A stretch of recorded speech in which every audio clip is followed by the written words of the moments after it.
L'histoire commence donc dans les airs avec un aviateur italien de renom, Francesco Baracca. Son avion arborait un cheval noir cabré qui l'accompagnait un peu dans toutes ses missions et c'était un peu un talisman précieux pour lui. Les origines du cheval cabré sont assez incertaines. Certains diraient que Baracca l'a vu sur un avion ennemi qui l'aurait abattu avant et d'autres plutôt pensent que le cheval a été choisi par rapport à l'emblème de sa ville natale, Stuttgart. Le 17 juin 1923, à la fin d'une course à Ravenne où il y avait un certain jeune pilote Enzo Ferrari qui venait de remporter une course. Après la course, la mère de Baracca, qui a été touchée par le talent d'Enzo Ferrari, a décidé de lui parler de l'histoire de ce cheval cabré, tout en lui proposant de pouvoir l'utiliser comme son porte-bonheur. Enzo Ferrari, qui a été séduit par cette idée, décidera d'arborer le cheval cabré sur sa propre écurie, d'abord la Scuderia Ferrari. Le logo apparaîtra pour la première fois en 1932 et ça lors du Grand Prix de Belgique à Spa-Francorchamps. Le cheval sera donc arboré sur les voitures en noir avec un fond jaune qui est le symbole de la ville de Madène, la ville natale d'Enzo Ferrari. Et c'est donc en 1947 que Enzo Ferrari va décider de transformer sa Scuderia Ferrari en un constructeur automobile à part entière.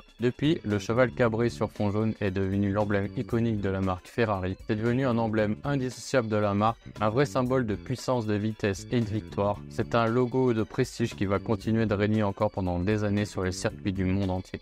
Et voilà pour cette petite histoire du logo Ferrari, j'espère qu'elle vous aura plu autant qu'à moi de la découvrir. N'hésitez pas à me proposer dans les commentaires un logo que vous aimeriez apprendre à découvrir un peu plus. Et d'ici là, on se retrouve sur une prochaine vidéo. C'était Benzol. Ciao.